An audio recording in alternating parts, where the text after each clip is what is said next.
investigadores rusos a finales de los 40 mantuvieron a 5 personas despiertas por 15 días utilizando un estimulante basado en gas. Los tuvieron encerrados en un ambiente sellado para monitorear cuidadosamente el uso de oxígeno, de manera que el gas no los matase, debido a las altas concentraciones de gas. Esto fue antes de que existiera el circuito cerrado, por lo que tuvieron que usar micrófonos y ventanas con grosor de 5 pulgadas para observar a los sujetos. El cuarto estaba lleno de libros, cobijas para dormir, pero ninguna cama, agua corriente, baba y la suficiente cantidad de comida para que los 5 sobrevivieran por un mes. Los sujetos de prueba eran prisioneros políticos y de guerra declarados enemigos del Estado durante la Segunda Guerra Mundial. Todo estuvo bien por los primeros 5 días. Los sujetos rara vez se quejaban después de que falsamente se les había prometido su libertad si aceptaban tomar parte de la prueba y no dormir por 30 días. Sus conversaciones y actividades fueron monitoreadas y los científicos notaron que conforme pasaba el tiempo, ellos hablaban sobre incidentes traumáticos de su pasado. Después de 5 días se empezaron a quejar de las circunstancias y eventos que los llevaron a donde estaban y empezaron a demostrar paranoia severa. Dejaron de hablar entre ellos, y comenzaron a murmurar de manera alterna en los micrófonos. De manera extraña, todos parecían creer que podían ganar la confianza de sus captores si traicionaban a sus camaradas. En un principio se creyó que esto era un efecto del gas. Después de 9 días, el primero de ellos empezó a gritar. Corría por todo el cuarto gritando repetidamente por 3 horas seguidas. Después, trató de continuar gritando, pero solo podía dar un grito ocasional. Los científicos postularon que físicamente se había destrozado las cuerdas vocales. La parte más sorprendente de este comportamiento fue cómo sus compañeros reaccionaron a esto. O mejor dicho, como no reaccionaron, continuaban murmurando en los micrófonos hasta que el segundo de los prisioneros comenzó a gritar. 2 de los prisioneros que no gritaban, tomaron los libros y llenaron página tras página de sus propias heces, y de manera calmada, los pusieron sobre las ventanas del cuarto. Los gritos cesaron de repente, al igual que los murmullos de los micrófonos. Pasaron otros 3 días. Los investigadores checaban los micrófonos constantemente para asegurarse de que trabajaban, porque creían que era imposible no escuchar sonidos con 5 personas dentro. El consumo de oxígeno indicaba que los 5 debían seguir vivos. De hecho, el consumo de oxígeno era el necesario para 5 personas que hacían ejercicio extenuante. En la mañana del 14º día, los investigadores hicieron algo que no debían hacer para llamar la atención de los prisioneros y utilizaron el intercom dentro del cuarto, esperando a provocar respuestas de los prisioneros, pues temían que estuviesen muertos o en estado vegetal. Anunciaron: abriremos el cuarto para probar los micrófonos. Aléjense de las puertas y acuéstense con las manos atrás en el piso. Se les disparará. Se le otorgará la libertad a uno de ustedes si obedece. Para su sorpresa, escucharon solo una frase, con voz calmada: no queremos ser liberados. Hubo gran debate entre los investigadores y fuerzas militares que financiaban el proyecto. Sin poder provocar más respuestas utilizando el intercom, finalmente se decidió abrir el cuarto a la medianoche del día número 15. Se limpió el gas del cuarto y se llenó de aire fresco. Inmediatamente, voces de los micrófonos empezaron a objetar. 3 voces diferentes rogaban por la vida de sus seres queridos, que encendieran el gas nuevamente.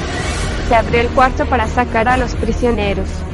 Gritaron más fuerte que nunca, al igual que los soldados, cuando vieron lo que había dentro. 4 de los sujetos seguían vivos. Las raciones de los pasados 5 días no habían sido tocadas.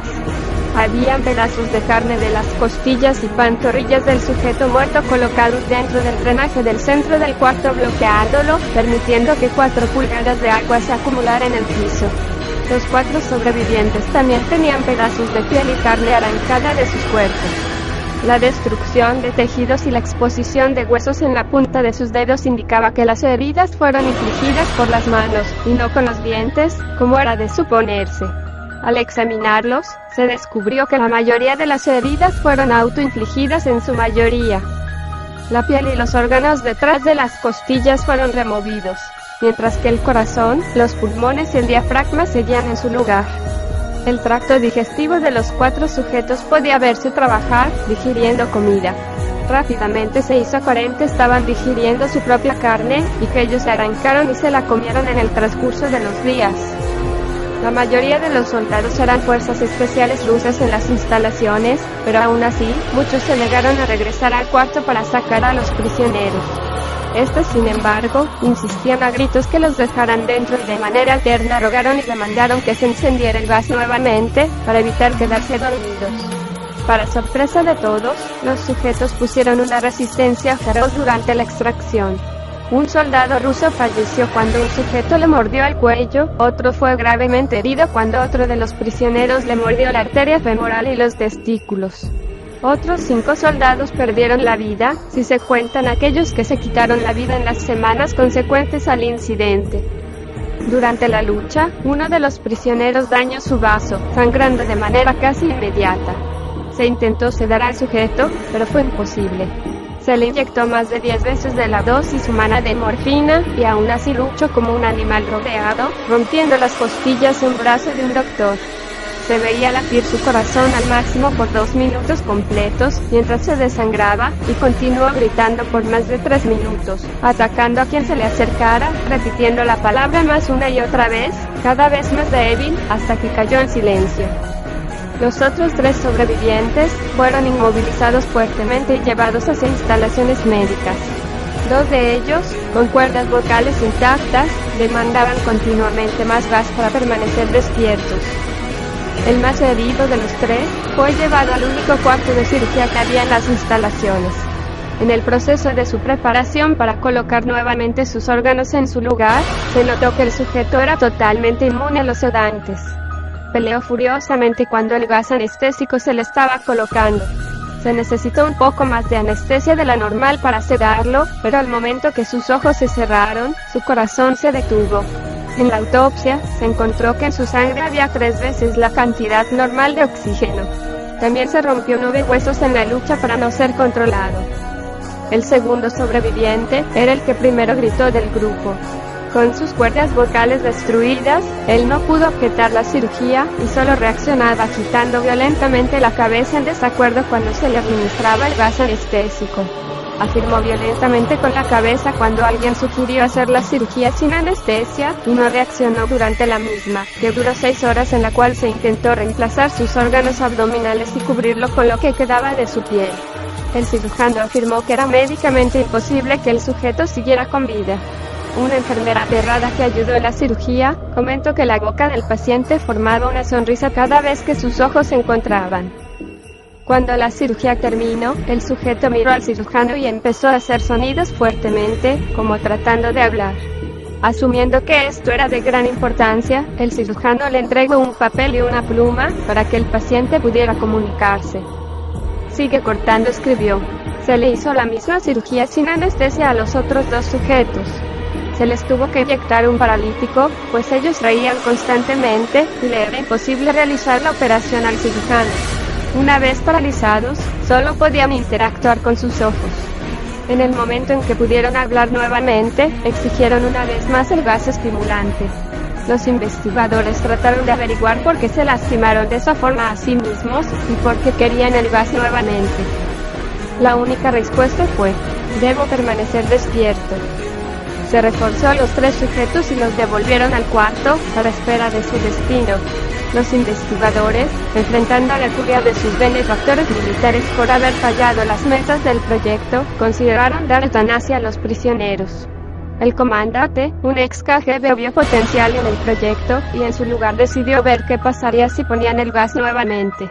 Los científicos se negaron rotundamente, pero al final, tuvieron que aceptar. En preparación para ser sellados nuevamente en el cuarto, los prisioneros fueron conectados a un monitor EEG. Para sorpresa de todos, los 3 dejaron de pelear en el momento que se dieron cuenta que los regresarían al gas. En este momento, era obvio que los 3 estaban haciendo un gran esfuerzo por mantenerse despiertos. Uno de los prisioneros estaba murmurando una canción. El sujeto mudo peleaba con sus ataduras de piel, como si tratara de enfocarse en algo. El último sujeto mantenía su cabeza en la almohada, y parpadeaba rápidamente. Siendo este el primero al que se le puso leer, la mayoría de los investigadores monitoreaban sus ondas cerebrales con sorpresa. Eran normales la mayor parte del tiempo, aunque algunas veces aparecía una línea recta de manera inexplicable. Parecía que repetidamente sufrían de muerte cerebral. Mientras analizaban los datos, una enfermera notó que los ojos del sujeto se cerraron. Sus ondas cerebrales cambiaron inmediatamente por las de sueño profundo, luego se pusieron rectas, y de manera simultánea, su corazón se detuvo. El único sujeto que quedaba que podía hablar comenzó a gritar para que lo encerraran en ese momento. Sus ondas cerebrales mostraban las líneas rectas del sujeto que acababa de morir por quedarse dormido.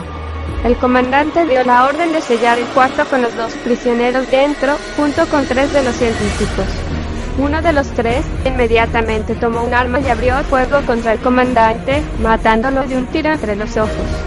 Después apuntó al prisionero mudo, y le voló el cerebro. Apuntó al prisionero que quedaba vivo, mientras que los demás investigadores escaparon del cuarto. No me encerraron con estas cosas. No contigo. Le gritaba al prisionero que estaba atado al camastro. Teres. Demandó. Necesito saber. El prisionero sonrió. ¿Tan fácilmente te has olvidado de mí? El prisionero preguntó. Somos ustedes.